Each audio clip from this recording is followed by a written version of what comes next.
Remedy Games, the creators of Control and Quantum Break, are partnering with Rockstar Games to remake, not remaster, Max Payne 1 and 2 from the PlayStation 2 era. This is going to be a full-fledged AAA remake funded and most likely published by Rockstar and developed by Remedy on their Northlight game engine seen in Control and the upcoming Alienware 2. Let's cover everything we know about this modern revisioning of PS2 classics. I didn't like the way the show started.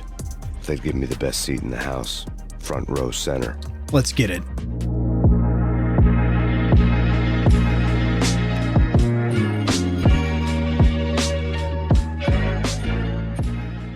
Now, I, for one, am very excited for this project. I played the absolute hell out of Max Payne on the PlayStation 2. Fall of Max Payne, I wasn't a huge fan of, and Max Payne 3, I just blatantly didn't like. I didn't think the controls were great. I didn't like the story direction, but the graphics for the time were pretty darn good. It has been a long time since I played Max Payne 2 or 3, and I'm a little bit hazy or vague remembering those games, which isn't a good thing. That means they weren't memorable, but I still remember to this day the entire plot, story, and some memorable moments in Max Payne 1. For those of you that don't know, and all of you that know all too well, it's time for a recap. Max Payne is a nitty noir-style crime drama about a painkiller-addicted, hardened, gunslinging detective that comes home to find his wife and baby murdered.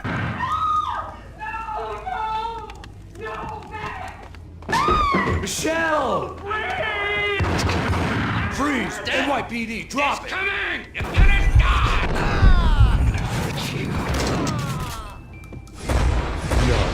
No, please God, no. Max Payne is also famous for bullet time, which is a slow-motion Matrix-like gunplay, and it was one of the first video games to utilize this, and the first to do it correctly. So Remedy's partnering with Rockstar in a remake. That is a keyword there, is a remake, not a remaster. A remaster, the core game files are the same, the gameplay is identical, there's no new features, no new additions to the story. They're basically just cranking up the resolution, adding things like new texture packs and reflections, and then calling it a day. As for a remake, we can use Final Fantasy VII Remake, for example. It's a whole new game, but they try to stay as true to the original content as possible. Now, a lot of developers are focusing on remakes and remasters, and whether that's because of a lack of creativity when it comes to coming up with new IPs or new game ideas, or if it's just to reminisce and bring back some of the nostalgia from gamers past, I don't really care, because a lot of these remakes are pretty good and very enjoyable for the gaming community. And a lot of times they sell well, performing well in the gaming industry, thus these developers and publishers continue to pump them out. Now, this is coming out for PC, PlayStation 5, and Xbox Series X and S, so as of now that means no support for PS4, Xbox One, or Nintendo Switch. Keep in mind, you will be able to play the PC version on the Valve Steam Deck on the go, most likely at low or medium settings. Now, these games are going to be developed on the Northlight game engine, which is the same one that was used in Control. Remedy also made Quantum Break, which I think is a fantastic game. It's very hit and miss in the gaming community, but I personally thought it was incredibly creative, and there are some very memorable moments playing that game. And they are also using the Northlight engine for Alienware 2. Now, I actually didn't know this because at the time that I played the original Max Paynes, I was just a gamer. I wasn't even on the internet in the capacity of reading gaming news or reviewing games, so I didn't really care about who the developer was, who the publisher was. But the original Max Payne games, so Max Payne 1 and 2, The Fall of Max Payne, which are both PS2 titles, were a collaboration between Remedy and Rockstar, with Remedy being the developer and Rockstar Games being the publishing house. And Rockstar also handled the development of Max Payne 3. I hope to Christ that the core gameplay is not the same as Max Payne 3 when it comes to these remakes. Now, as far as what launcher this is going to be on for PC, it's most likely going to be on the Rockstar launcher, considering they are partnering with Rockstar on this. However, Remedy does have an existing publishing deal with Epic Games as well, so you could easily see it on both platforms. Steam might be SOL, but it will definitely be on Rockstar, if not Rockstar and Epic. Just a side note, Remedy is partnered with Epic Games working on two upcoming games. One is going to be a AAA title, and the other one is going to be a smaller title. And there is no news if those two titles are going to be original games, brand new IPs, or if they're going to be a sequel or follow-up to an existing Remedy game. I myself am very excited for these games. I do say games plural. It isn't going to come as one title, so it's going to be, you get on the main menu and then you have two thumbnails or two tiles that you can choose. Do you want Max Payne 1 or 2? There are a couple of features that I do think will be added to these remakes, such as destructible environments, as the PS2 simply did not have the horsepower for the physics of destructible environments. But just think about that. You got these sweaty, greasy crime lords pulling a shotgun out of a trench coat, hiding behind a pallet or a steel barrel and you're shooting holes in it to get to them. Bullet time dodging sideways, slinging brass. It's going to be sick. This isn't a project I expected or thought of. There's a lot of games from my childhood that I'm very nostalgic about, and I always wish to myself, man, I wish they would remake that. I had completely forgotten about Max Payne, to be 100% honest, and I wish I could forget about the live action picture with Mark Wahlberg. I think Marky Mark's a great actor, but that movie was trash, as most movies based on games are, unfortunately. Other than destructible environments, the PlayStation 5 will most likely get full support for the DualSense controller,